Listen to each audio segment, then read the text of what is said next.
We are introducing Arewa Youth Mentorship Program.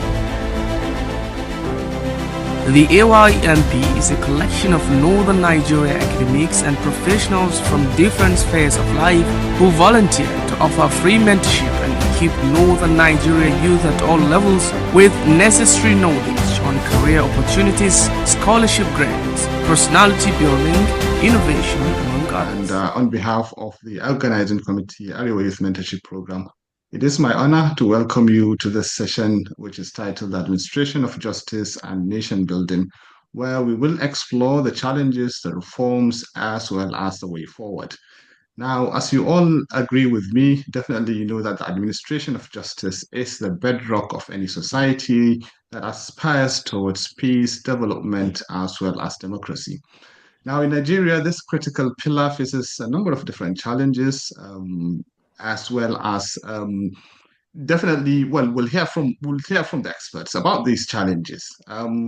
But we've seen bold attempts at reforms, whether it's through judicial review, whether it's through legal aid expansion, or the introduction of technology in courts. But more or less the central question I think remains: how can the judicial or the justice system more effectively serve as a catalyst for nation building? And so our agenda today more or less would look at four main topics. We'll start with an introduction of AYMP and how we can get involved. That would be a short opening remark by Dr. Yakubu. We've planned to have another remark by Dr. Gwani Umar Faruk. I can't see him at the moment. Probably will have his remark later on. He's with us. Then we'll have. Okay, he's here. You can see him. Yes, he's using the Dubai's name actually. Right. Okay, that's good. So we'll have his talk, his remarks, and then following that would be our esteemed presenters talk by Professor Auwalu Yadudu, and then we are also privileged to have a remark from our guest, special guest and discussant in person of Barrister A.B. Mahmoud. So as we progress through the session, I would encourage you to put your questions in the chat box as we go along, and we'll have those addressed towards the end of the session. Remember, as always, our aim is not just to more or less be equipped with passive knowledge, but rather to kind of deeply reflect, and challenge ourselves to consider how we can collectively contribute to advancing the administration of peace, or rather of justice and nation building in our country. So without taking much of your time, I'll pass on the virtual mic to Dr. Yakubu for him to welcome our guests. Dr. over to you. All right. Thank you very much, Dr. Tariq, for this wonderful introduction. I would like to start by thanking our guests and speakers for joining us in this session. Today's session is a special session for the Arewa Youth Mentorship Program, actually. Today, exactly, we mark our 5th anniversary.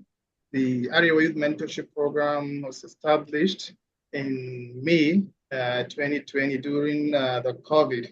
During the COVID era, most of people were at home, so we thought of creating something that will be, impactful and useful for our youth, especially for us, the Northerners in the diaspora. And Alhamdulillah, we've started since then. And our focus was on issues, especially that bedevil our region. We started discussing on issues surrounding scholarships, career guidance, issues related to entrepreneurship, leadership skills, and all relevant issues that can serve, especially for the purpose of mentorship. So this is like a school for us. We try to mentor our younger ones, especially the ones at home. And at the same time, we always try to seek the blessings of elders. They also join us in session like this one to also guide us and also the younger ones. So this is one of those sessions. We really appreciate you, and we thank you for sparing your time out of your busy schedules to join us in this occasion. And also for participants joining us for the first time, I usually encourage people to go through our YouTube channel. All the past sessions, the past webinars have been documented on the YouTube page, and they can always access them, especially those we conducted workshops and training on how to prepare CVs, statement of purpose, motivational letters, and those sessions related to entrepreneurship, where we taught many skills also. Really, this is a remarkable opportunity for them. So I will share the links on the chat box after this presentation. And for those that are already on the Telegram page, we have already shared that with them.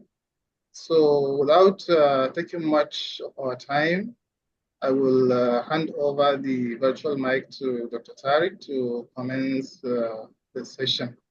Thank you very much, Dr. Tariq.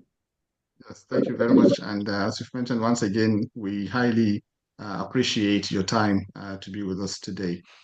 So thank you. I think we'll dive straight into into our talks. We'll start with an opening remark by Dr. Gwani Umar Faruk.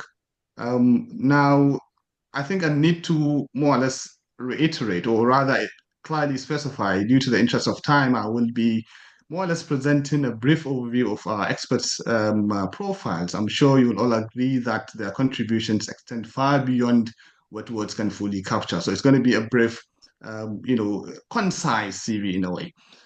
So it's my honor to introduce our chairman of the occasion, Dr. Gwani Umar Faruk, a distinguished leader whose career spans education, public service, and corporate governance.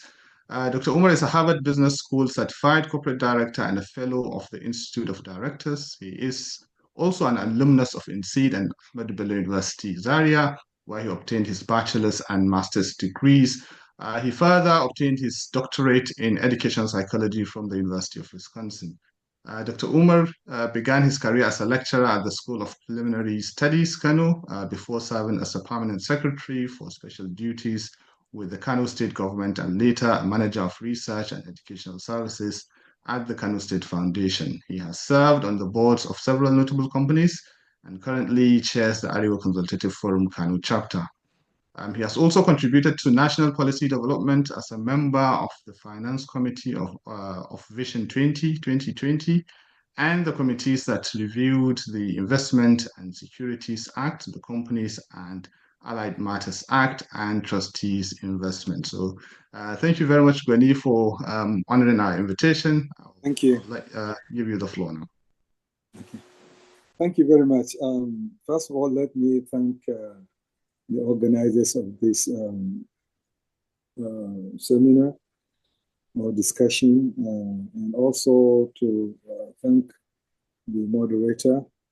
You have selected people that are well educated, learned, and they are well known legal field, and they are some of the best legal practitioners we have in the country.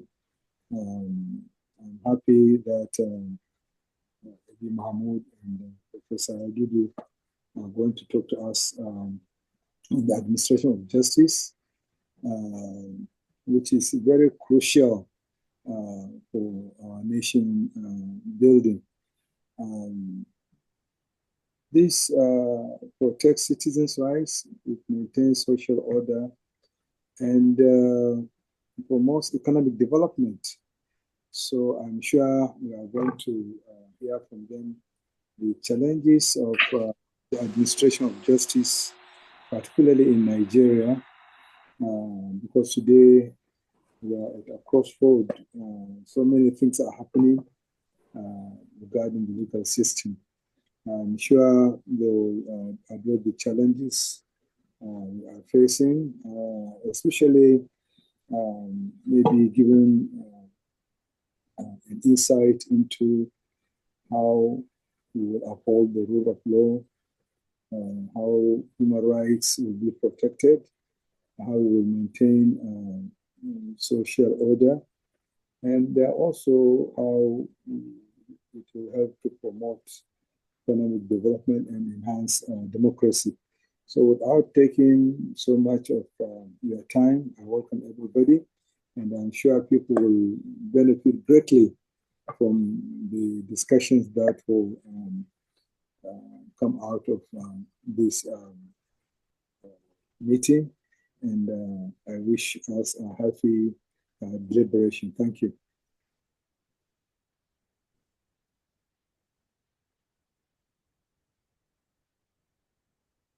To unmute yourself. Thank you. I think Tariq is muted. Okay, let me. All right. Yes, okay, that's good. Yes, thank you. Thank you very much for that. Yes, thank you very much, Dr. Gwani. Really appreciate that opening remarks. And I think due to that kind of time limitation that we've said, as you've also mentioned, I think we'll dive straight through to our talk today. So our main speaker today would be Professor Auwalu Yadudu. Prof, as you already know, is a professor of law for almost 3 decades now. He obtained his bachelor's from ABU and later completed his master's of law and doctoral of judicial science at Harvard Law in the United States. He served as Dean of the Faculty of Law at Arewa University Kano before his appointment as the Vice Chancellor of the Federal University Birnin Kebbi. He has also been a member of the Senate and Governing Council of Arewa University at various times. Now, beyond academia, Prof has made significant contributions to national governance, having served as legal advisor to the late Head of State General Sani Abacha, as well as President Umar Musa Yar'Adua. He was also a delegate to the National Conference, where he served as Deputy Chairman of the Standing Committee on Law, Judiciary, and Human Rights. Prof, I'll pass on the virtual mic to you for your talk. Okay, well, good afternoon and good morning. I don't know, because we are all spread all across the globe, and I guess it's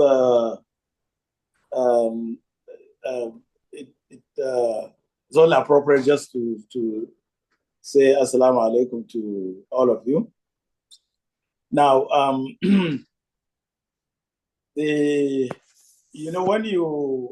when a member of your team approached me with a suggestion for leading a discussion on this, I needed to know the profile of the audience, and massively, I have come away with an understanding that it's not a forum of all lawyers, and therefore it's also a forum for even a wider range of interests and even ages and different interest groups. And so my intention really, therefore, is I would make this one as conversational as possible, and therefore maybe interactional. It will not be a seminar paper that one would deliver to law students or a conference paper to lawyers attending some conference. It's going to be something that I hope would look rather fresh. Now, I suggested a modification of the topic. Instead of the judiciary, as earlier suggested, but I suggested the administration of justice. And it is to that I will speak.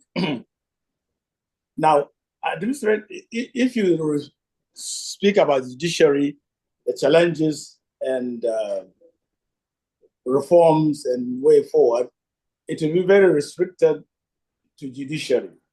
But administration of justice far more wider and broader in consumption. Your camera is off, Prof. Sorry. Your camera is off. I think your camera is off. You want to see me or? Okay, then if it is, if you prefer this, then it's fine. No problem.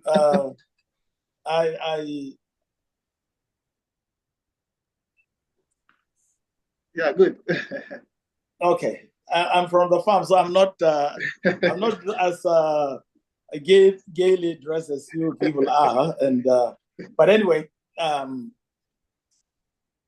I said administration of justice really, it refers to the processes by which a legal system is put into action to resolve disputes and to uphold the law. And it also involves the implementation of legal procedures and the enforcement of court decisions with the aim of ensuring fair and equitable outcomes for all parties. So I'm going to be speaking about this idea. We have a Nigerian legal system in which largely there are processes for when disputes arise in different sets of fora. Those disputes would not be resolved in the Rofo marketplace kind of idea, but they will be resolved in a process, a courtroom, an arbitration panel, or some non-judicial way of resolving disputes, and to do so also according to law. Now, a legal system, in order for it to do this, of course, requires the participation of the judiciary in resolving disputes finally.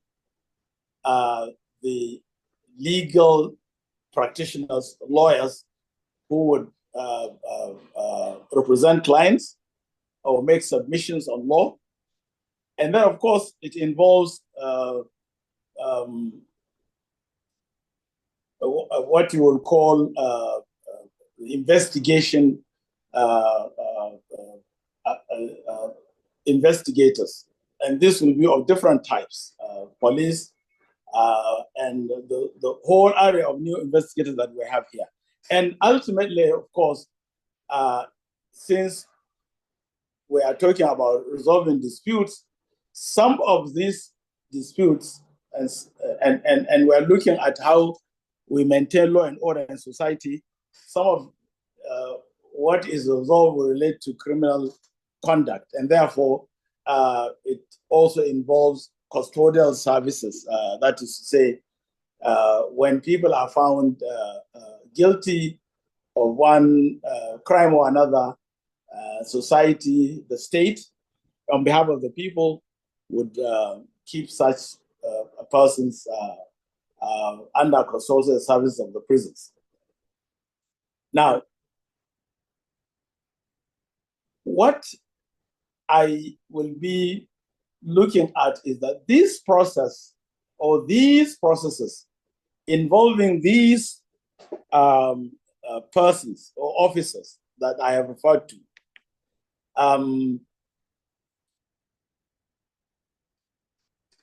often works well and seamlessly, but in majority of cases, there is a lot of delay, even for a version of the judicial process, and it is to some of those things that I will be paying my attention. Now, if you consider the processes associated with resolving disputes of a civil type, contracts, people entering into a business. Of course, A.B. Mahmoud is with us, and Alice Faruk, the Gwani, is also with us. Quite frankly, in our clime in Nigeria, the way commercial and business disputes are resolved, especially through the legal process is very, very cumbersome, and sometimes even some people want to avoid it. And some use even the euphemism that they enter into a business transaction with you and they flout whatever obligation is imposed on them, and they say you can take me to court, knowing that in their estimation that the way the legal process in Nigeria works to resolve such kind of disputes leaves much to be desired, and that this is very broad, and that's why maybe they will say, take me to court, meaning really I would go scot-free, or the matter would go on forever and it will not be resolved amicably. Remember, I said to the satisfaction of all, the outcomes to be to be fair and to the satisfaction of all parties involved. Obviously, many businessmen and partners who have one dispute or another, processing it through our judicial process would feel not too encouraged because the outcome is not very either predictable, or sometimes even predictable in the sense that nothing would happen in the end, or it can be compromised. Now, when, however, you're speaking about resolving disputes relating to criminal matters, and this is the one area that I would like to really pay some attention to. If an individual is unlucky in our setting to be accused rightly or wrongly of committing one criminal conduct or another, and he's put through the system, like the business transactions, if you're not so lucky, and especially if you're poor and have no support system that will ensure that they don't do hanky-panky too, you will end up spending more time awaiting trial than you would if you were convicted, subjected to all sorts of indignities in the hands of the police, the investigators, and tried in public and not through the judicial process.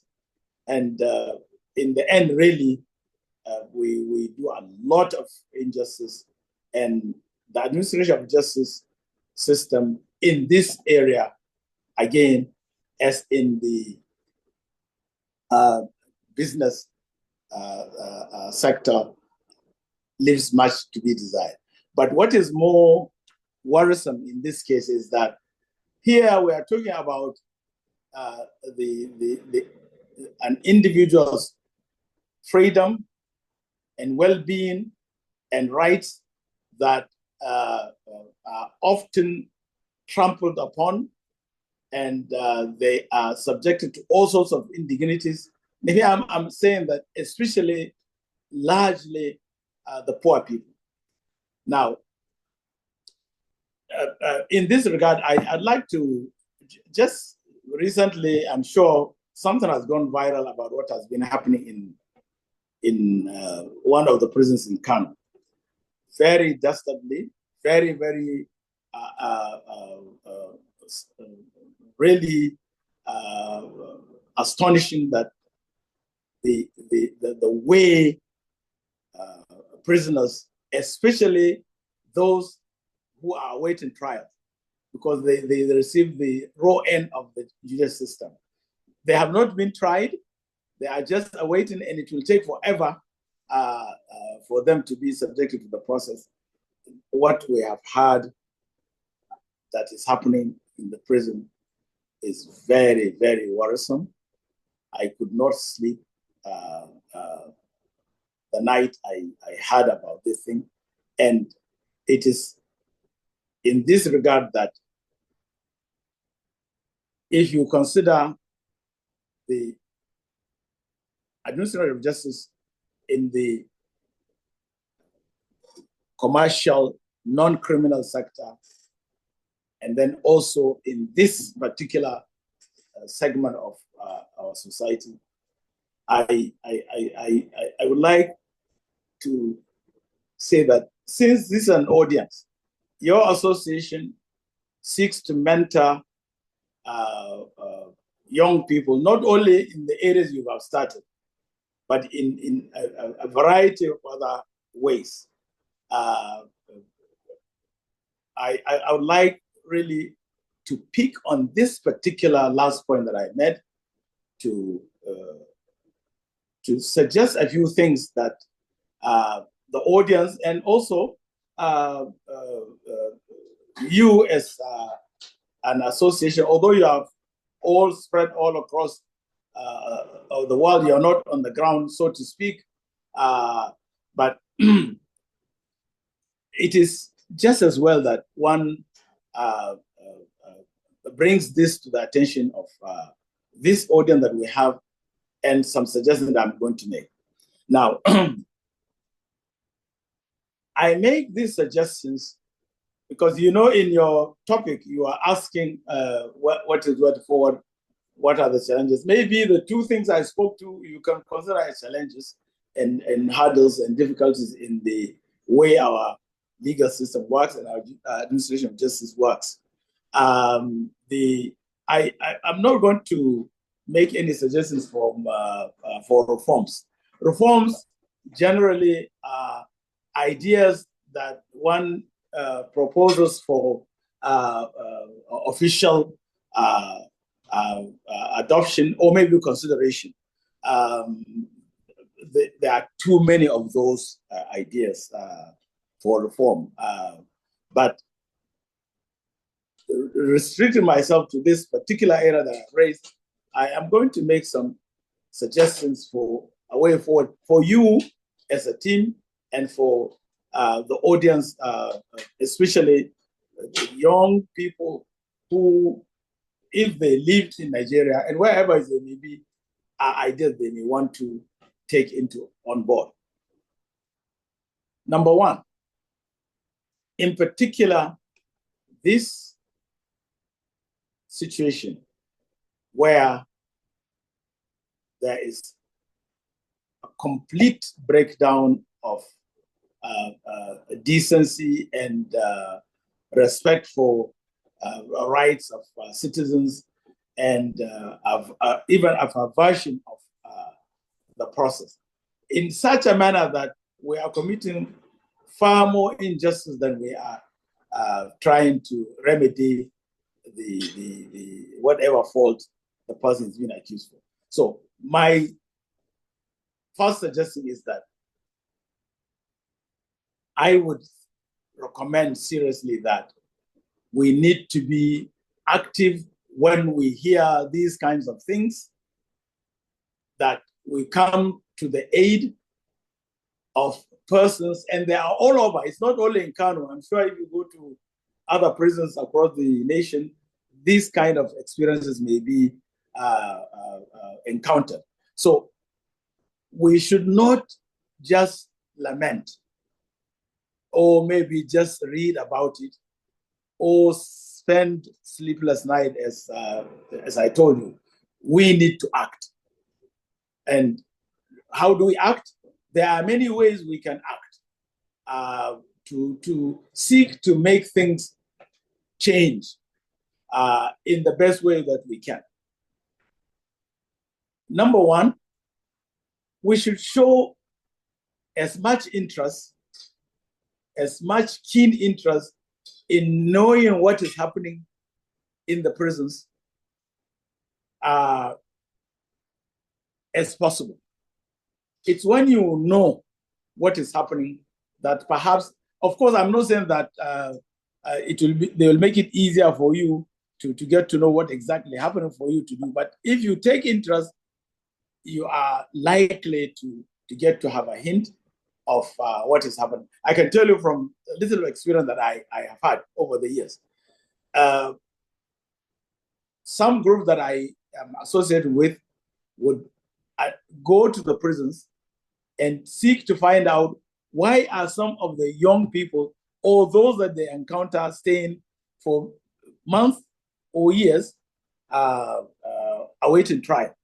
And sometimes you hear that somebody is a debt. A young man owes somebody a debt of no more than 100,000 naira, sometimes even less, and that he's poor. Just people, the creditor is powerful. He finds his way with the police, the investigator, and then before you know it, this young man is in prison and is awaiting trial. And if you pay the 100,000 naira, we have done that, and many such people have been released. And so I'm just giving that as an example that if you take interest in what is happening, you will get to know what really are the problems, and you can help in alleviating some of the sufferings that these people are encountering, and avoid them being exposed to the dastardly action that we have had happening there. The second way you can make some difference in these matters is that when you show interest, sometimes it is the problem you encounter may not be solved by paying just a few naira to get the gentleman or young man released. You may need to take some legal action of low level but engaging type, and you'll be surprised the young man who is awaiting trial spending more time than he would have otherwise spent if he had been convicted. With a little assistance from a legal service, you can also make the difference. So if you know, try to prepare to be available to provide legal services to such people. And then, of course, thirdly, Imam Isa Fantami is with us. And I know we are not all Muslims, but that hadith that we all know, if you see munkar, something reprehensible, then you should either seek to change it by action, that is by your hand, as the hadith said, or by your mouth, or to hit. Now, I know that we don't tend to speak when we at community level. We tend not to speak or not to get involved.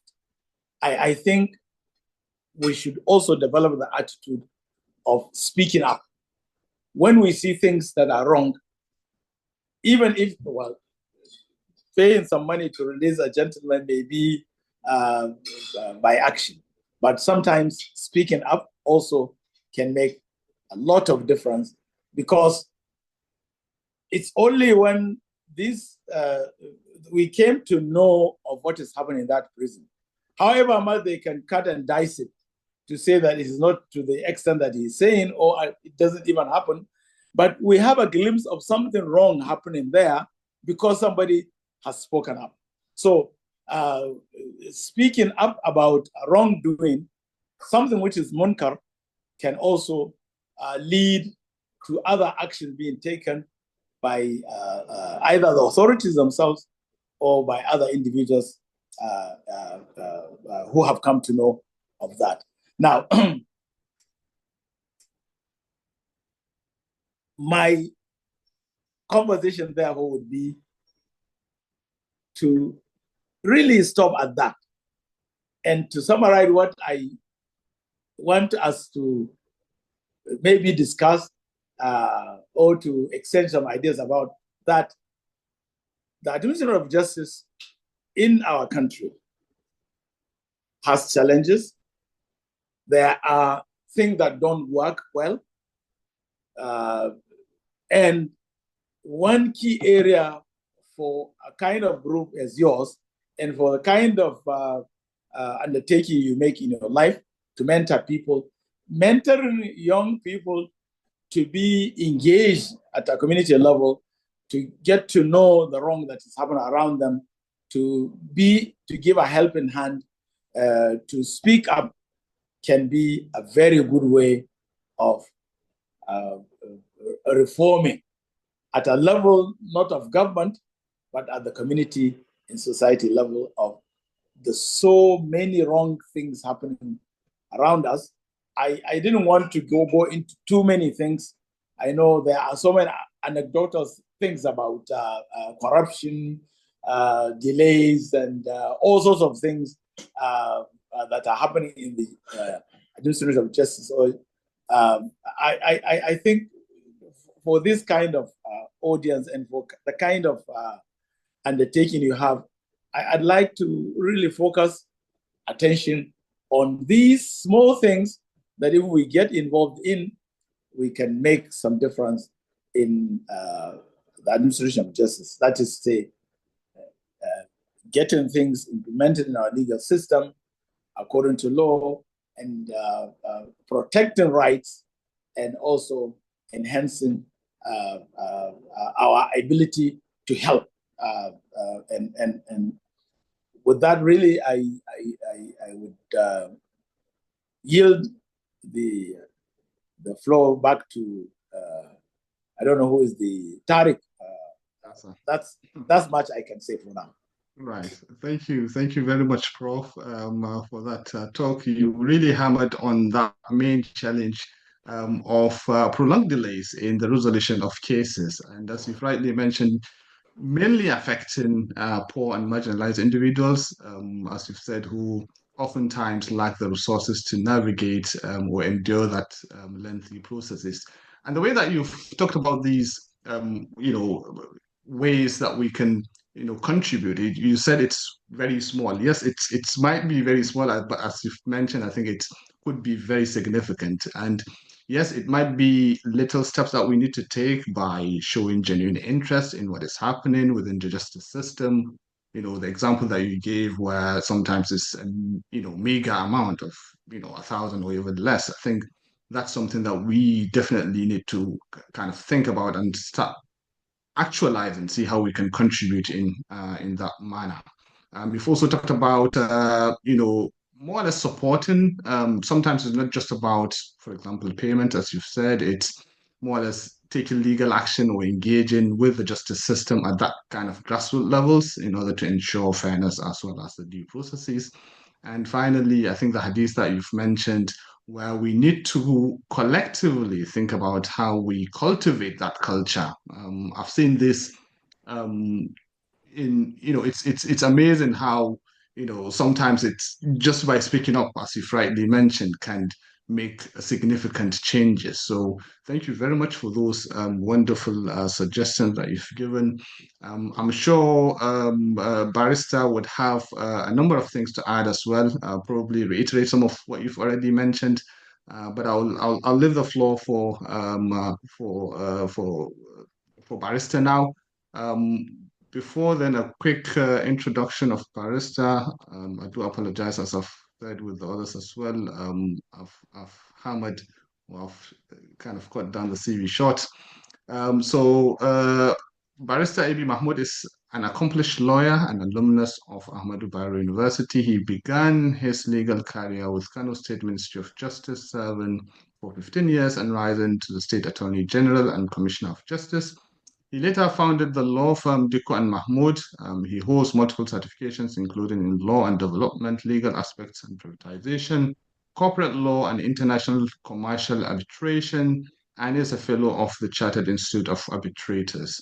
A seasoned advocate, solicitor, and arbitrator, A.B. Mahmoud has advised numerous public and public sector clients, including the Federal Ministry of Finance, INEC, NNPC, CBN, and so on. He chaired the National Committee on Nigeria's Code of Corporate Governance for Public Companies, elevated to SAN, Senior Advocate of Nigeria, about 15 years ago.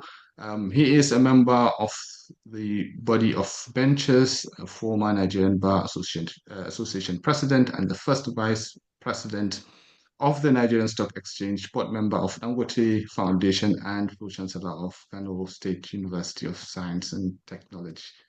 Thank you very much, Barrister. I'll give the floor to you now. Thank you very much, Tariq, for that kind introduction. Never mind many of the inaccuracies, including Ahmadu Bayero University, which I'm sure Professor Yadudu would have giggled at. It's Ahmadu Bello University.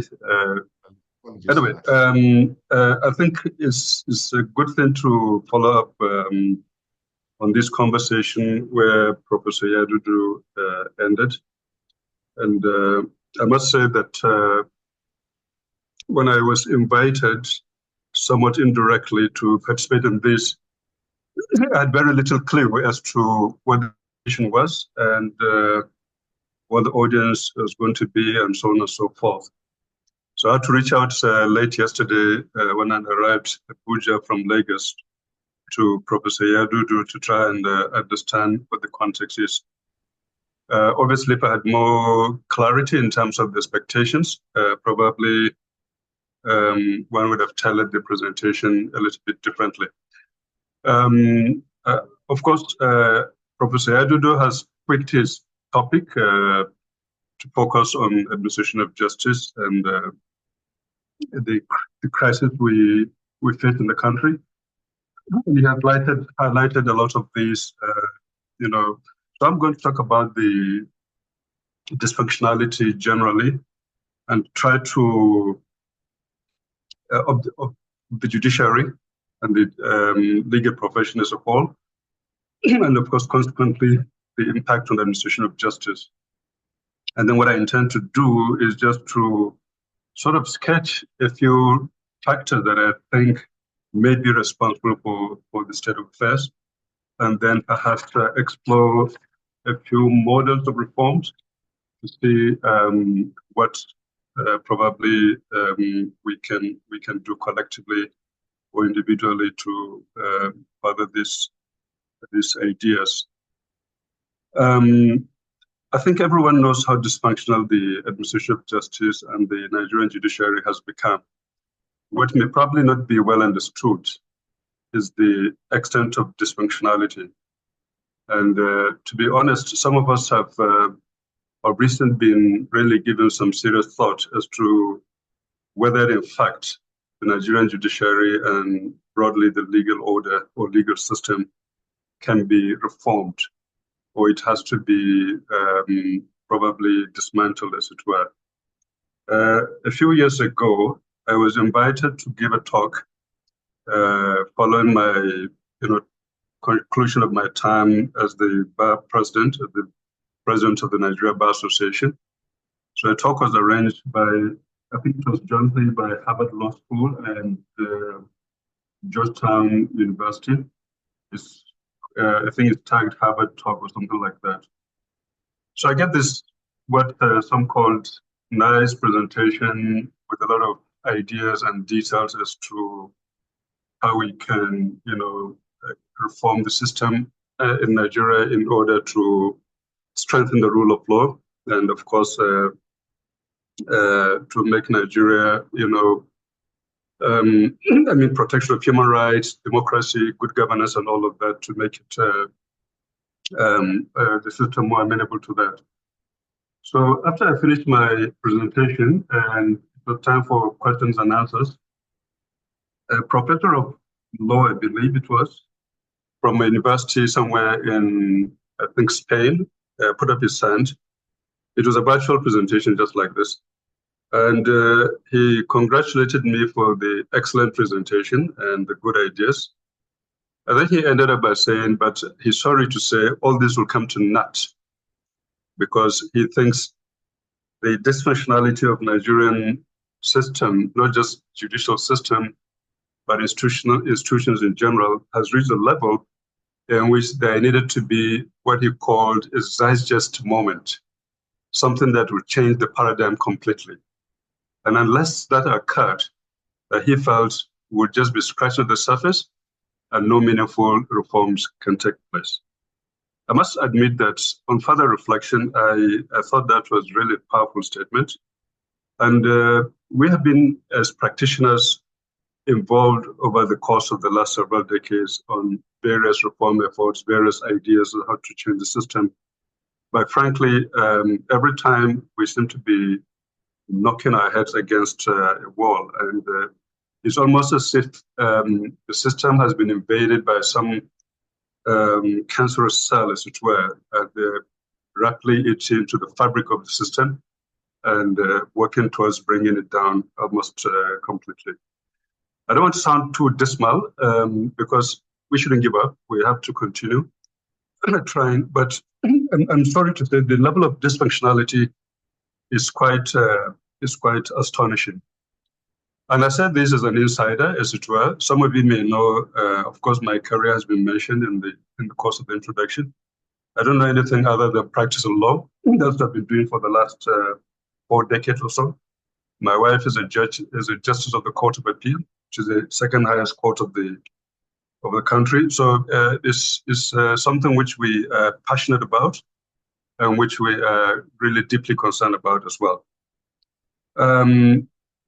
So I don't want to go into the details of the manifestation of this dysfunctionality, but what I want to talk about briefly is what is responsible. So I think there are 3 factors that I want to speak to. One is erosion of values, ethics, and norms. I think every observer of the Nigerian judicial system and legal profession would see clearly how the ethics of the profession, the values and the norms on which the legal system and the legal order has been built have been eroded, almost completely. And this erosion of values and norms and ethics, I think, is fundamental. And we need to rethink, how do we rebuild this? As the Bar Association, Professor Yadudu may be aware, and I'm sure he is, of the efforts we've made, to strengthen, all of this. But very little sometimes happens as a result of these efforts. So reconstructing this is a major challenge. And this is something which requires a lot of attention and a lot of, and efforts on the part of all those involved and interested in having a functional legal system. The second broad factor I will identify is what I call a dysfunctional federal system. As you know, Yadudu talked about administration of justice. Administration of justice comprises a complex set of laws, but also institutions. In Nigeria, these institutions, both federal and state, and it's an interplay of these institutions with various roles and responsibilities that is supposed to lead to the proper administration of justice. So if you look at the institutions of the justice sector, whether it is the courts are an array of courts, some federal, some state, with various levels of jurisdiction and so on. You look at the police plays an important role in the administration of justice, in establishing law and order and rule of law. And essentially in Nigeria, this is a federal system of policing, even though a lot of the responsibilities are essentially state responsibilities. And we have not so far been able to really design a system that allows this police to function effectively, responsive to local authorities and accountable to local authorities, while maintaining its federal structure. So this has led to a lot of perverse actions and a lot of dysfunctionality in the system, which erodes completely the administration of justice and even policing responsibilities. So you look at the prison system. Professor Edward has just been mentioning about the crisis in one of the prisons in Kano. And the prison system is a federal system at the moment, even though we know that most of the inmates are, probably offenders that, being held under state laws or state, processes. And again, coordinating and sharing these responsibilities is just a Herculean task. and the Nigerian system has not been efficient enough to find, a rational way of doing this. You look at the courts. I mentioned the courts earlier, the police, and the prison system, the legal aid system, the Human Rights Commission, and all of that. So these complex interplay of institutions, which in normal circumstances are supposed to be designed in a way that they operate, in a very functional manner, in a very efficient manner, we have not been able to achieve that. And indeed, the crisis seems to be mounting. The dysfunctionality, the erosion of responsibilities and lack of accountability. So if you take the state, let's say, command of the police, the state command of the police is theoretically supposed to be under some sort of control of the governor of the state, but that is far from what happens on ground. I was DPP at one time in Kano, and I used to cite examples when I will send, for the commissioner of police, and he will come to my office as director of public prosecution, in connection with things that are under my statutory responsibilities. But now I tell you, I don't think even any governor will confidently summon the governor of the state to appear before him, or much less give directions. So this level of dysfunctionality of our federal system needs to be addressed. And until and unless it is addressed, there would be, continuing crisis. The other third factor which I want to talk about in terms of the causes is the institutional and governance crisis within the respective institutions. Erosion of values and erosion of norms and so on and so forth has impacted also on the way the institutions function. And, they became very unaccountable, very insular, and very unresponsive. And we can see this in the skewed nature of the appointments into the judiciary at various levels. It's now become an act of favor. And, judicial officers bringing in their children, their spouses, or their whatever, and there's no proper accountability. There's no transparent process governing all of these. And so also the disparate system, So these are the three factors in my view, which really need to be addressed.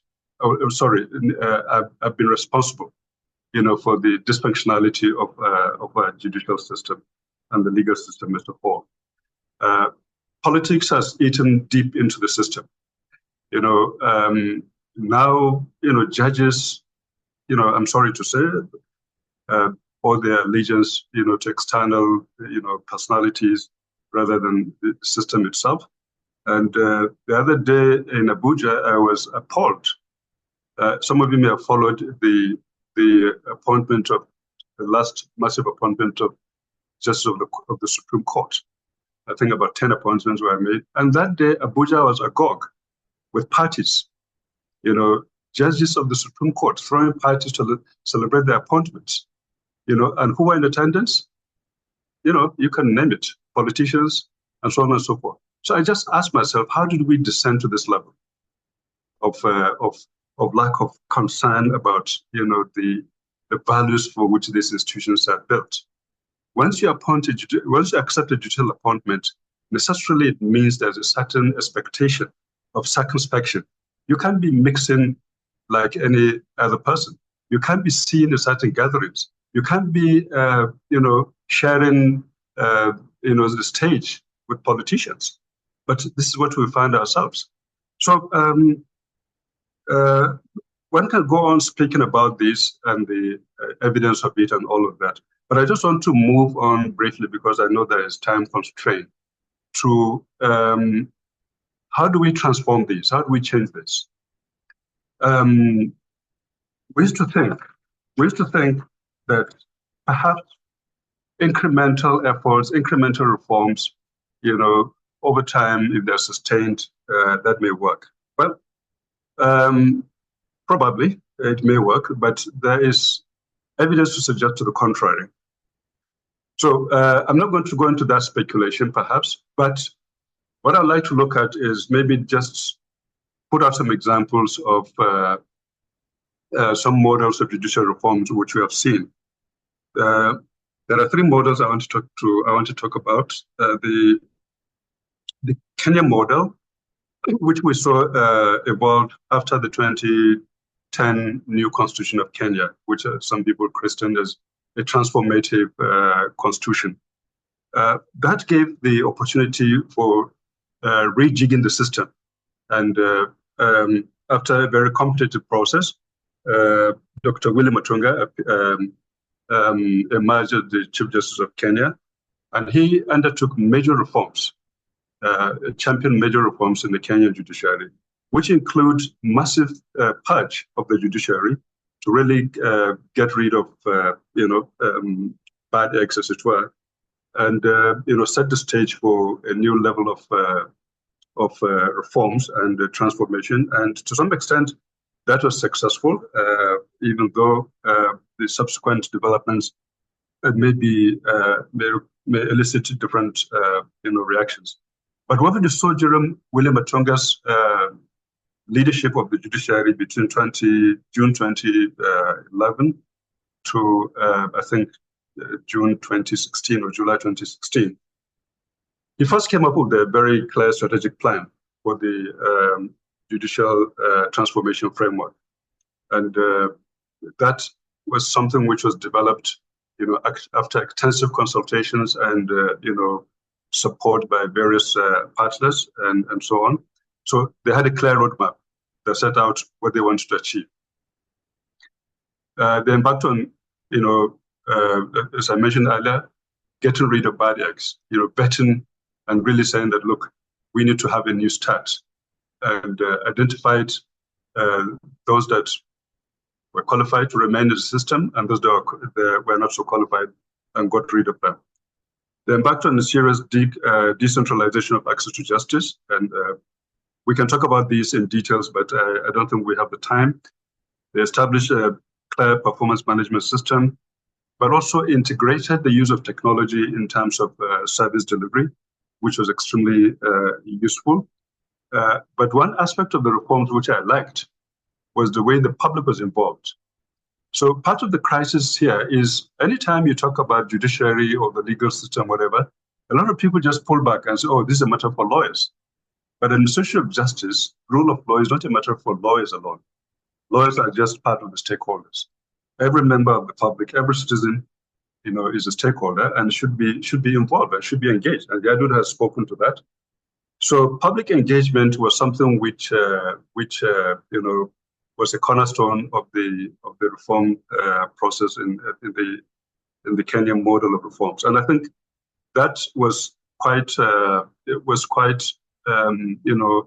instructive in many ways. And what it says is that to embark on meaningful reforms, you needed to have political leadership outside the judiciary, and you need to have leadership within the judiciary that is willing to champion these reforms. And you needed to have a clear strategy and a plan, and also, engage the public, to support these reforms. Now, there's a Ghanaian model which we saw emerge. And what happened in the Ghana case was, some of you may be aware of the activities of a journalist called Anas, who embarked on undercover investigative work that lasted over, I think, a year or so, and uncovered a massive amount of corruption that was happening in the judicial system in Ghana.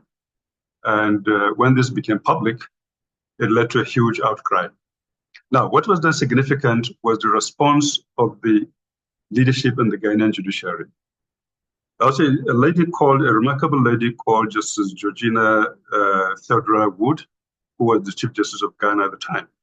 And what she did was not to bury her head in the sand and pretend that there was nothing going on, or that there's no proof or whatever.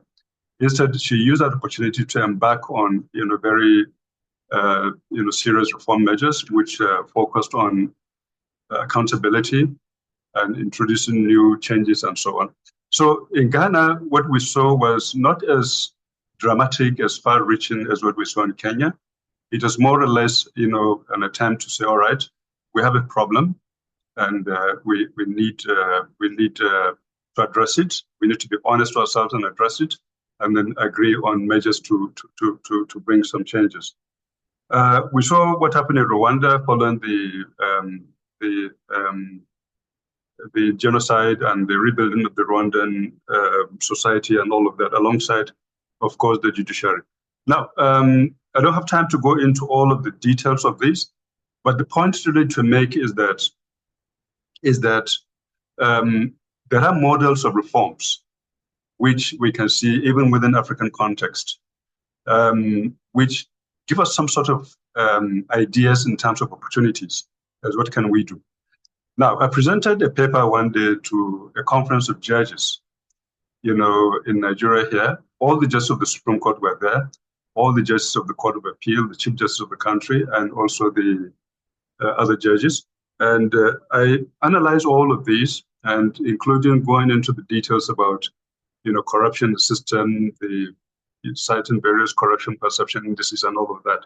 And they're talking about these models of reform and how we need to, first of all, be honest to ourselves and say, well, look, we have a problem.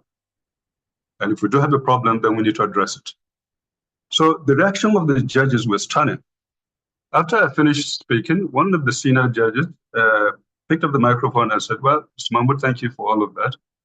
But, you talked about perception. Well, perception can be anything. So we can't be concerned about perception. So in a nutshell, that was his response. And that generally was the attitude of the leadership. So if you don't accept you have a problem, how then do you address it? How then do you begin to address it? So the disciplinary process,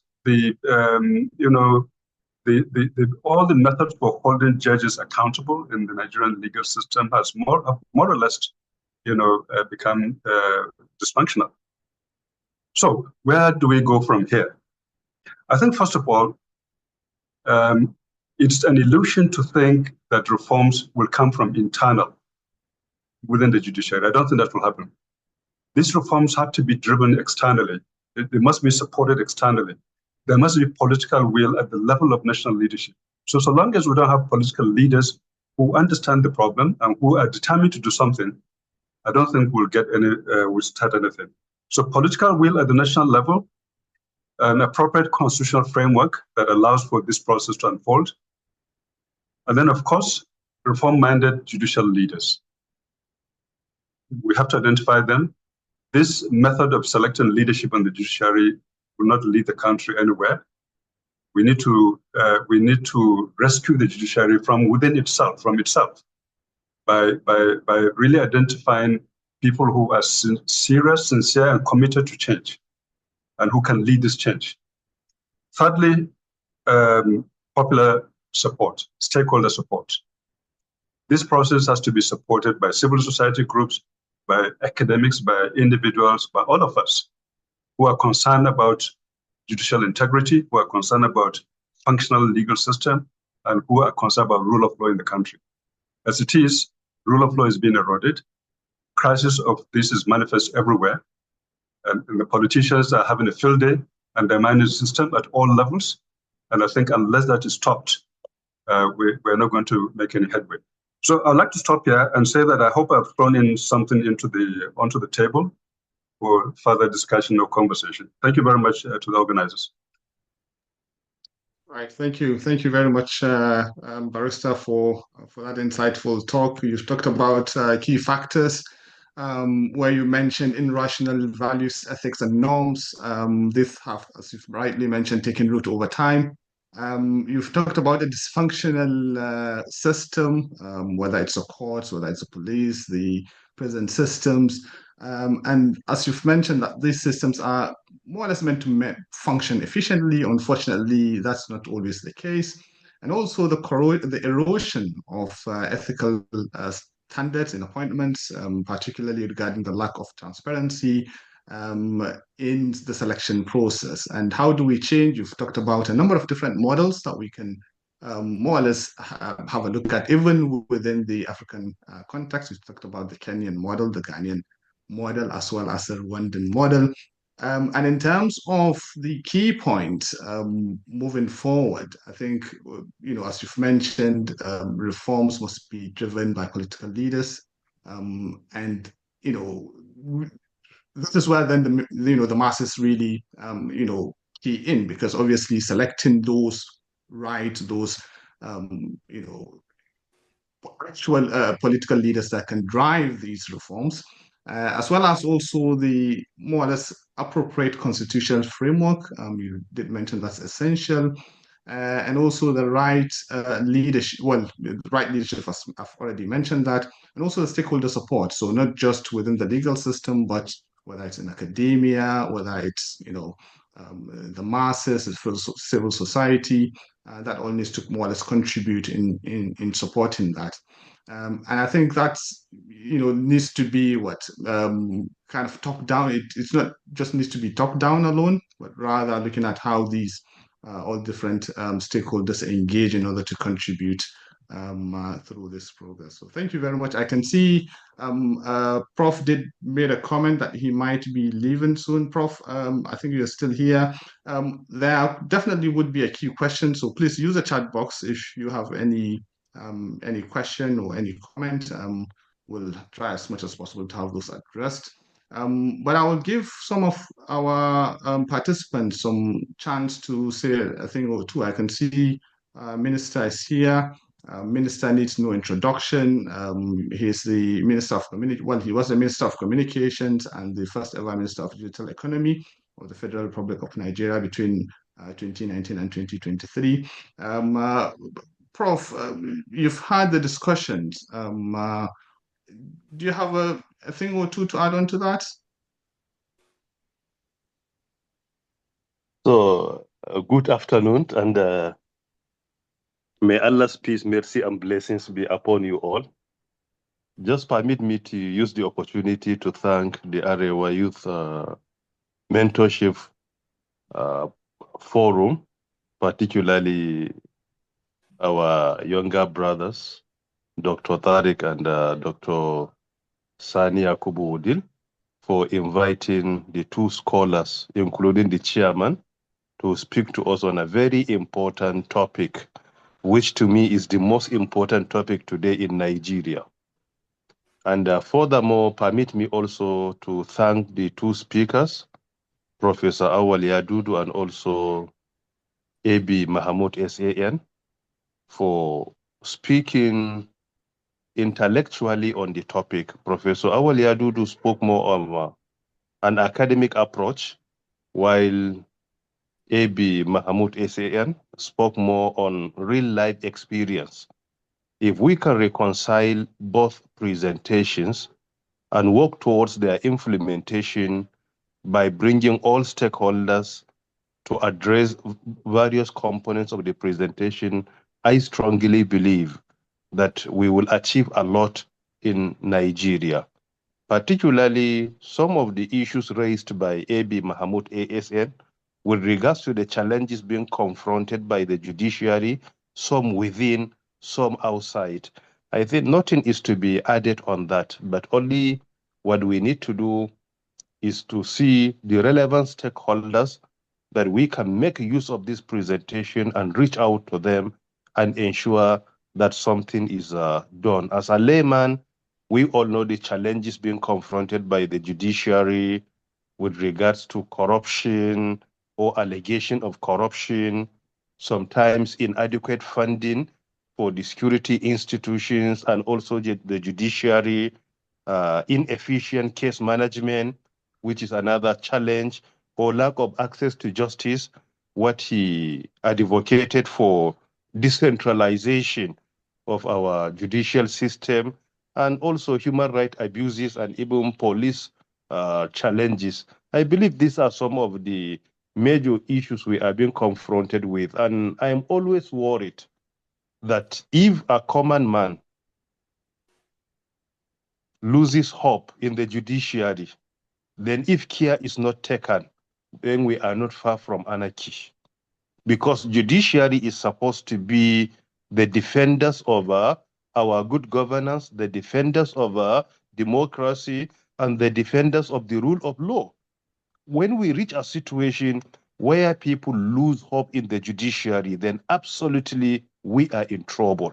So it is because of this, the topic is apt, The presentations are intensive and also very relevant. And I think what we need to do, in my opinion, is to organize another webinar on how to address this. We have the solution at heart. How can we address the challenges by bringing relevant stakeholders towards their implementation? The integrity of judiciary is key. When the judiciary has no integrity, then definitely we will reach a situation where you will feel it is even better for you to say Allah ya Isa than to take any case to the judiciary. And we must try to decentralize access to justice. Like, you discover some cases in the Supreme Court, they will spend 10 years or even more. If you go to our rural communities today, some they don't even have courts. Some they don't even have the awareness on how to take their cases to court. And leveraging technology, as earlier mentioned by AB Mahmoud ASN, I think is very apt, and this is our area where today we have artificial intelligence system that can support us to attain justice. Most of the functions of lawyers we have today, you will discover that artificial intelligence systems can support us to achieve that. For example, AI can give legal advice. AI can conduct research on legal matters. AI can help you to come up with some recommendations to your clients. AI can also help you to represent your clients in court. AI can also help you to draft documents like wills, agreement, and bills, among others. So I believe that the deployment of technology will significantly help us towards decentralization, where today we have virtual courts. Even in Africa today, in Egypt, we have virtual courts. In Uganda, there are virtual courts. And also technology can help us to at least fight corruption in judiciary, where the whole system is going to be automated. Issues are going to be deliberated online using blockchain technology, where the content can remain there without any alteration. All these things are very important because as long as there is blockchain technology in our legal system, most of the problems we are having of the third party coming to mislead the courts or to at least teleguide them towards their ruling, I believe that will be reduced significantly. As I earlier mentioned, I have joined the webinar to learn, not to comment, and I was not expecting to be invited to say a word or two. But once again, thank you all for organizing, and we pray to the Almighty to help us in attaining this administration of justice in Nigeria. And this is indeed very important. And when it comes to social justice, as you earlier mentioned, this has to do mostly with the executive, not even the judiciary. Social justice has to do with the executive, particularly with regards to the distribution of resources, equality, among others. Thank you very much once again. May the Almighty continue to bless the Federal Republic of Nigeria. Thank you very much, sir, for that insightful comments there. As you've mentioned, you haven't planned to talk, but these issues that you've mentioned are very, very key, especially what you talked about leveraging technology, reiterating what Barrister have mentioned, the use of AI. You've already elaborated on all the different ways AI could be incorporated. And I'm sure there might be a question or comment with regards to that. I know there's been a lot of limitations or rather restrictions, people trying to stop or trying to limit themselves from the use of these powerful tools. But I think definitely we need to think about how we incorporate these into the system in order to enhance the efficiency, in order to decrease these times that's been highlighted by Prof earlier. So thank you very much for that comment. Really appreciate it. Pleasure. My pleasure. I can see we have Professor Yusuf Al Hassan as well. Prof, I'll give you the floor. I'm sure you might have a comment or two to make as well.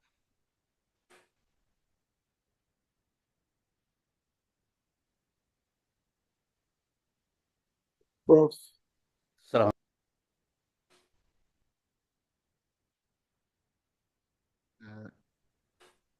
Assalamu alaikum wa rahmatullahi wa barakatuhu. Alaikum assalam. Jazakallah khair, as the previous speakers mentioned, very important, sincerely, I can say, presentations, well sorted out and well really presented, especially in the actual time we are in now. I really don't have much to say, but really I would like to congratulate us. This is something that we should continue to be doing from time to time, not only just for presentation's sake, but really to continue to enlighten us. And especially Akramakallah, the last speaker, mentioned a lot and really made a very good suggestion and really summarized I can say the heart of the whole presentation. So I would like to see definitely more of this type of presentations being conducted, and not only just the presentation, but really implementation of it. And especially as, again, Akramakallah mentioned the AI. AI is everything, especially here where we are. To me, the sky is the limit. So I really want to thank everybody, especially the presentations, who really did an excellent job. And Jazakallah khair. Thank you very much. Thank you. Gwani, I'll probably bring you back in here. You've already had the talks, the presentations that's been given. Any point or two, or two that you want to add on to what has already been mentioned? Anything that you think needs reiteration? The only thing I would like to say is we shouldn't just leave the discussions here. One of the speakers has spoken about, both the speakers, and even Alhamdulillah, Sheikh Fantami has also indicated that we need to follow up. We need to ensure that all the suggestions are implemented. So I think from the Arewa Consultative Forum, two of them are from Kano, and together with our former minister, we will try to expand on this, perhaps involve you in organizing a bigger conference, physical, and people can join virtual. And they have also indicated the need for outside participation, the public. So I think we will take, if you should summarize the recommendations, and then we see how we can now come. Not only will we have a conference, but then we will now see how are we going to implement some of the suggestions. I think this is all I will have to say, and thank everybody for participating. And I look forward to you sending a summary or a report on all what has taken the suggestions given. And then we will liaise with you to ensure that we now see what we will do to enhance the discussions. Thank you. Okay, thank you very much, sir. Yes, definitely, we will put together a summary of the discussions, and we'll definitely pass that on to you. So thank you very much for that. I can see also Hawa, Haja Hawa Umar Aliyu. Haja Hawa, you might have some comments to add on to that as well. If you can unmute yourself.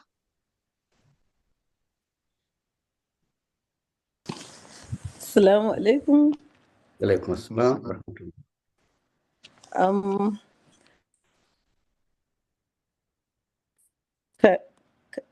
Can you hear me? Yes. Yes. Okay. I have been listening, Alhamdulillah, from the beginning, even though I got a bit distracted. But all I can say is, Alhamdulillah, Alhamdulillah, we are really happy with the presenters, our mentors, our fathers, I can say, for all that they have presented. And inshallah, as they have advised from the first speaker, that there are things that we need to kind of put together and work towards, that we want to assure them that, inshallah, we'll work toward that. And we thank them so much for finding time to attend this, our program. Inshallah, we'll not let them down. Thank you so much. Thank you very much for that. If you have any questions, please, you can use the chat box to type in your questions, and then we'll try as much as possible to get those questions addressed. There are two questions already posted, one by Mohammed Awa and another one by Techno. Maybe you should look at the chat box. Yes. Another one coming from... Okay, Muhammad Awal's asking, it says, good day, distinguished speakers and mentors. We would love to have some highlights on the procedural reforms from within the justice system. Thank you and God bless. Prof, I know Prof did mention that he would be leaving soon. I'm not sure if Prof is here. I think Prof might have. But maybe Mahmoud can throw light. Barrister, the question is about highlights on procedural reforms from within the justice system.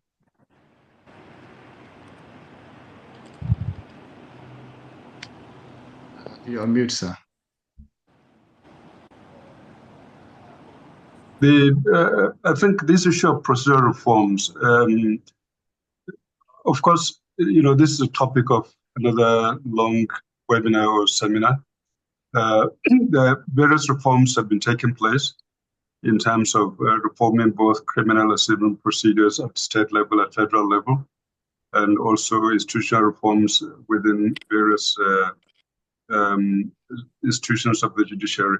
So the question, of course, is the impact of these reforms and how they're being received and how they're being implemented, and whether they're achieving the objectives that they set to achieve. So I would say that Nigeria does not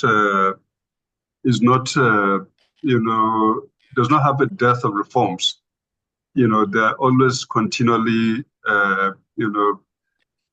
one thing or the other going on. The only observation I'd like to make, in addition to what has been said earlier, in the context of these reforms, recently I participated in a similar thing, and I said, look, reforms these days within the justice sector tends to be driven by external consultants.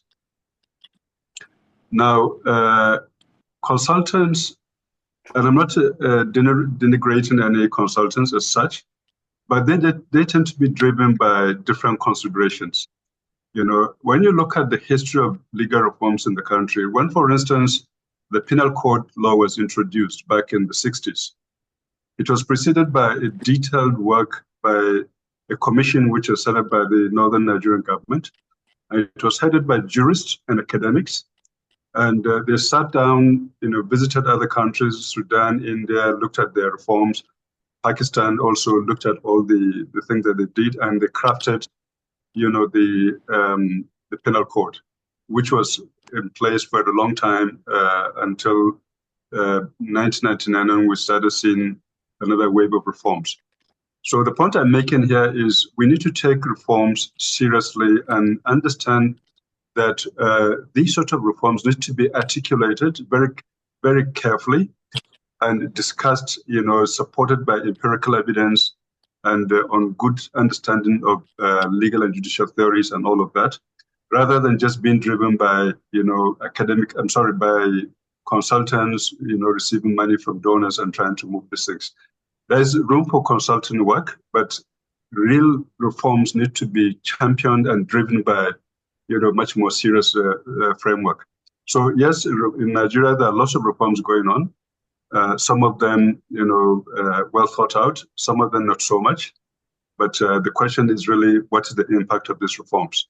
And unless we begin to see the end result in terms of the impact, whether it is speeding up administrative judicial processes, whether it is reducing the number of inmates in our prisons, whether it is achieving better outcomes, that is when you say that these reforms have been impactful. But I won't be able to list each and every judicial or procedural reform in this sort of gathering. So that would require another more detailed presentation. I hope I've responded to the question. Thank you. Yeah, thank you. Thank you very much for that. What about your thoughts on what the minister mentioned with regards to incorporating AI? I know there's quite a lot of discussion about ethics on the use of AI. What are your thoughts on that? Well, artificial intelligence is undoubtedly an evolving field, and there's a lot of interest. There is a need to have a very robust governance framework for deployment, responsible deployment of artificial intelligence. Many countries are giving some thought to that. In Nigeria, we have an artificial intelligence policy, but I don't think we have any regulatory framework for AI governance.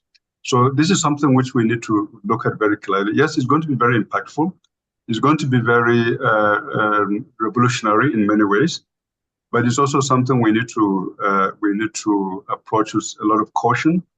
And I had the honorable minister saying you can get AI to give you legal advice. I would like to suggest that you don't do that yet. Otherwise, you may get into trouble. So yes, you can consult and you can look at all the various use cases of AI and use them in an intelligent manner to support what we're doing in various fields, including the legal field, promoting research, simplifying processes, promoting accountability, automation, and all of that. All this can be achieved, but we don't think we are there yet in terms of substituting human intelligence completely for artificial intelligence. So I would say Nigeria needs to focus on a proper responsible governance framework that can regulate and provide oversight for ethical and responsible deployment of artificial intelligence. And once that hurdle is crossed, then perhaps we can be more creative about the way we use it. But certainly it's a space that is evolving and we need to keep an eye on it. And already there are lots of use cases in the various sectors, including the legal profession, of course. Thank you. Thank you very much for that. Dr. Yakub, did we pick any question from the chat box? There's one from Techno asking for why police detain suspects without taking them to court within the required date. Yes. Well, I don't know if Barry want to comment on that. This is a good question, and I think the problem is a complex one. It may sound rather simple, but it's just a reason as a result of various interplay of a lot of factors. One, of course, as we know, the police as an institution is also under-resourced. So you go to police station, maybe I'm sure many of you will have that experience. Even to find a piece of paper to make your statement, sometimes it's not easy. And to say, all right, to carry out the investigation, go and get a statement from ABC or that, most of the time the complainants have to even provide the resources for that. So there's a serious resource constraint within the policing sector or the policing establishment. Aside from that, there's also, of course, lack of proper utilization of the resources. So that compounds the problem. And sometimes because of the way the police is underpaid and all of that, I think experience has shown they dabble into things that ordinarily they shouldn't dabble into. So simple civil disputes attract the involvement of the police, which in many societies that shouldn't be the case. But because our court system is inefficient, so people don't go to the civil courts. They prefer to go and use their influence with the police to get the police to perform one thing or the other on their behalf, and sometimes they get results faster that way. So unless the court system works efficiently, the police is relieved of non-policing duties. It is well resourced, and the system of accountability. Police don't just do what they want to do without being held accountable. So we may not get there in a situation in which people are just being thrown into detention without due process. A lot of education is taking place, a lot of support from partners and various organizations, to educate the police, to support them institutionally, and all of that are happening. But I don't think we are there yet. So hopefully we'll begin to see some improvement if we take the appropriate steps. Thank you. Thank you, sir. Thank you. Earlier, Professor Yadudu did mention how more or less individually or within the grassroots, we can contribute by genuinely showing interest and also sometimes paying, just some amount of money to, let off, to solve some of the cases. And you talked about the need for more or less appropriate constitutional framework. Now, there's a question about grassroots support. In what ways can the grassroots communities effectively contribute to reforming or addressing some of the challenges facing our system? Well, I guess that's a very tough question. It's no different from a broader question of civic engagements in our civic space. So citizens awareness needs to be created. People need to understand that they need to get up and participate, whether it is in civic activities or in political activities, or in holding leaders accountable and responsible. And knowing that, the court system is designed to serve the public. It's not designed for judges or lawyers. It's a publicly funded institution that is entrusted to carry out functions that serve the public interest. And as citizen, you are entitled to ask questions. You're entitled to, to demand answers and to report, wrongdoing and to challenge authorities when things don't go right.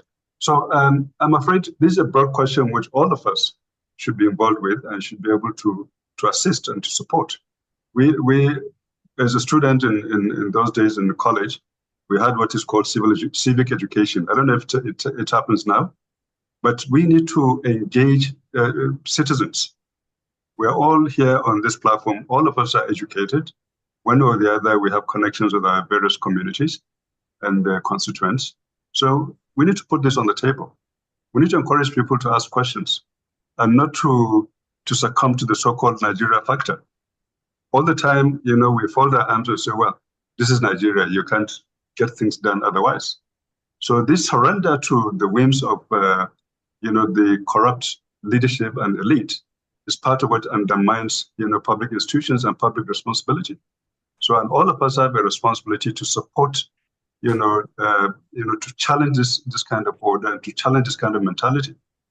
And, if we understand that the courts are there to work for us, and we shouldn't shy away from demanding justice and holding leaders accountable, then I think at least we'll begin to make some headway. I don't know if that responds to the question. Yeah. Yes, thank you very much, sir. Probably maybe a last question. Can't see any question being posted. Now, we have a fraction of our participants. Sometimes, the sessions are recorded, so I'm sure there's going to be a lot of people listening into it. But what advice would you give to, say, for example, students that are studying law? Yes, you've mentioned a number of, advices for generally grassroots people who can contribute. But what about students of law, who probably students who are aspiring to go into law?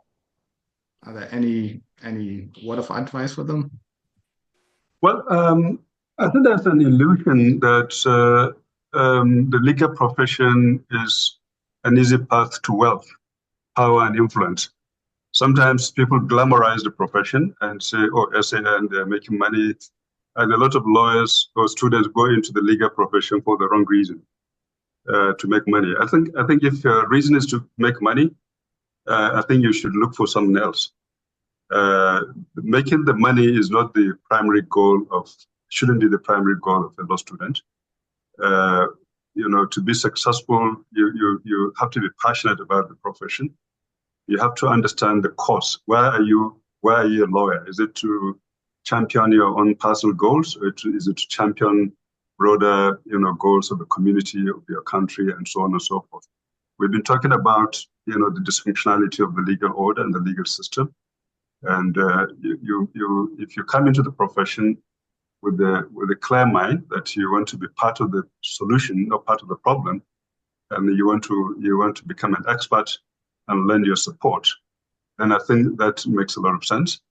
But if the idea is you're training to just be a lawyer and to come and make money out of the system, I think that's part of the reason where we are.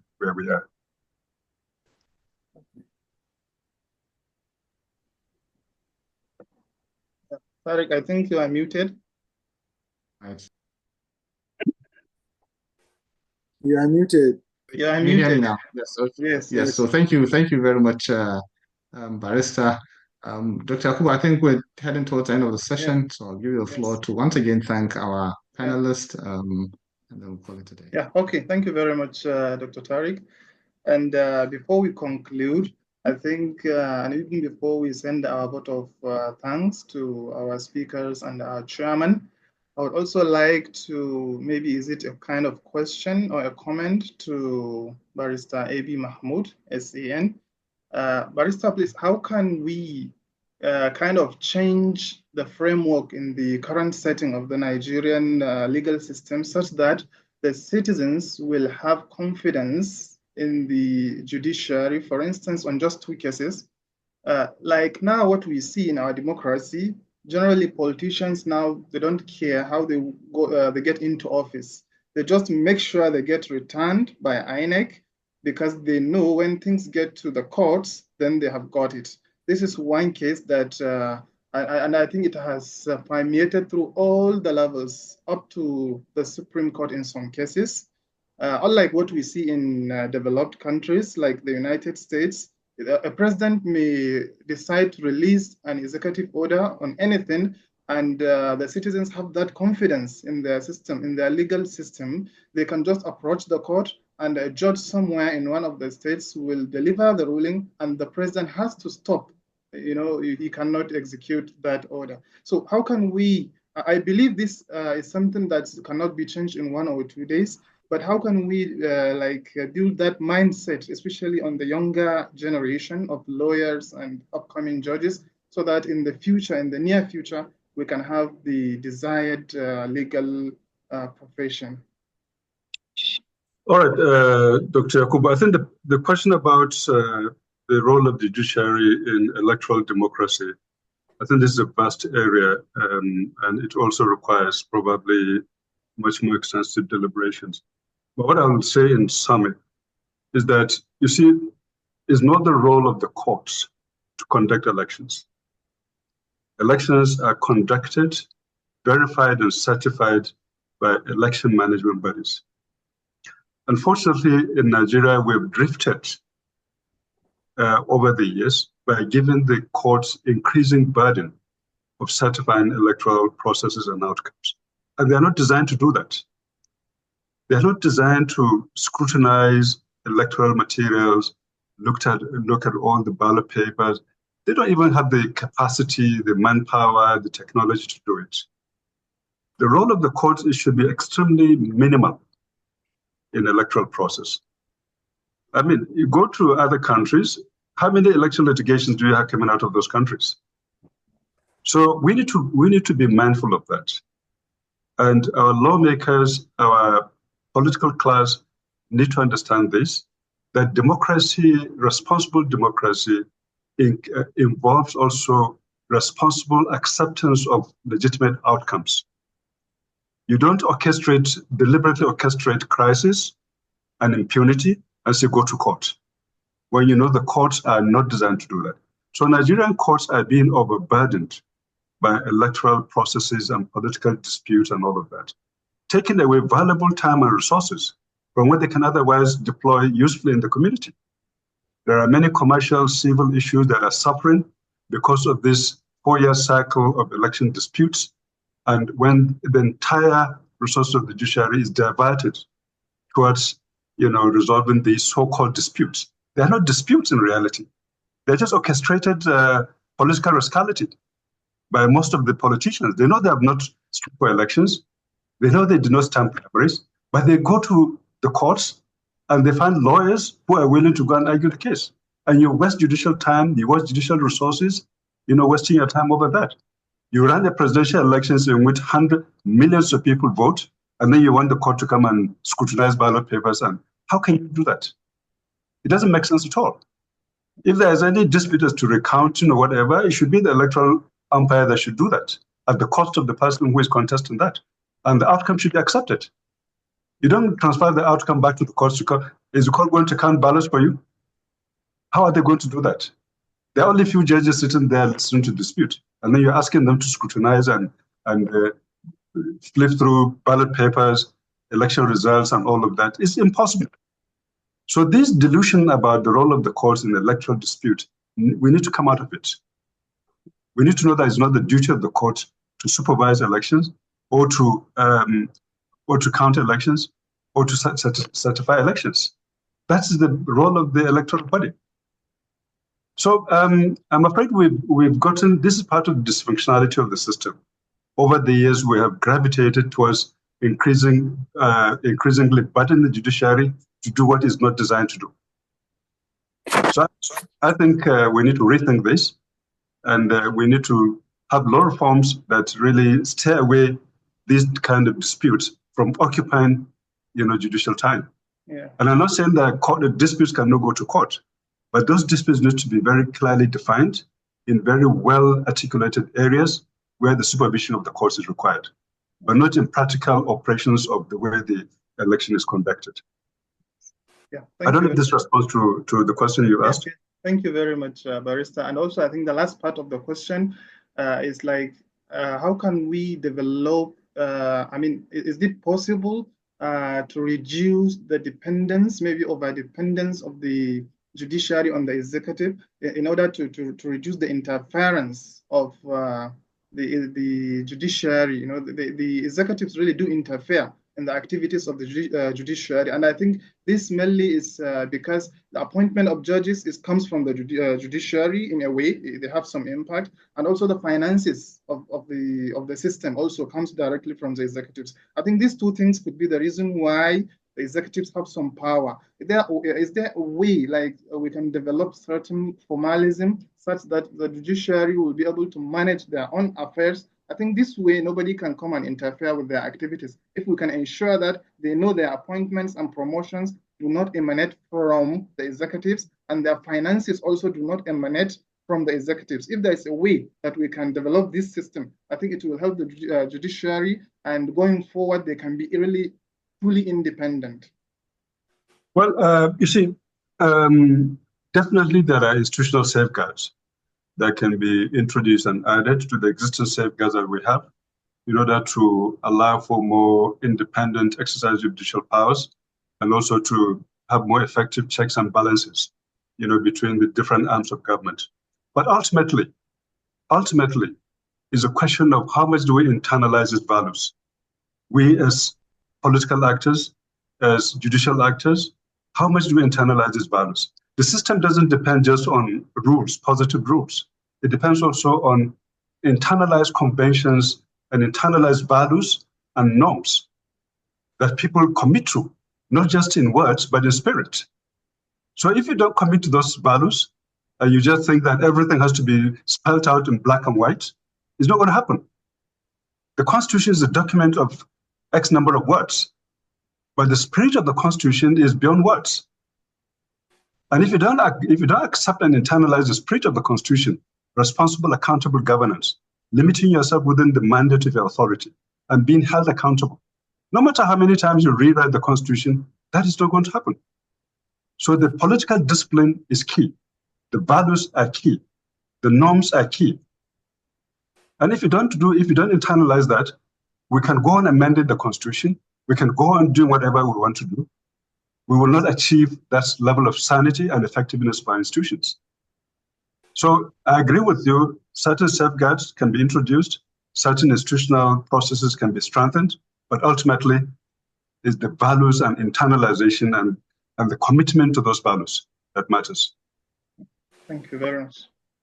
Thank you very much. So I think with this, we have come to the end of the session. Like you said, Dr. Tariq, I would really like to thank you all, Barrister A.B. Mahmoud, the chairman of the occasion, Dr. Gwani, Professor Yusuf Alasan, Honorable Minister, and also our paper presenter, Professor Auwalu Yadudu, for attending this session in spite of your tight schedules. And as you requested also, Dr. Gwani, inshallah, we will try to summarize the important points discussed, and I will personally forward it to you.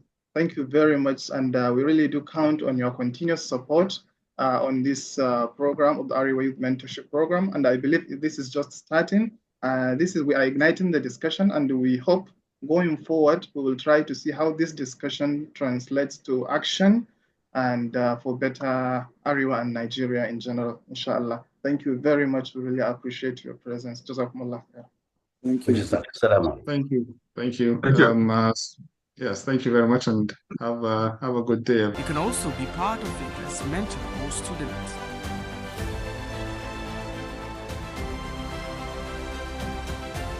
Join the Arewa Youth Mentorship Program on Telegram, Facebook, Twitter, and Instagram.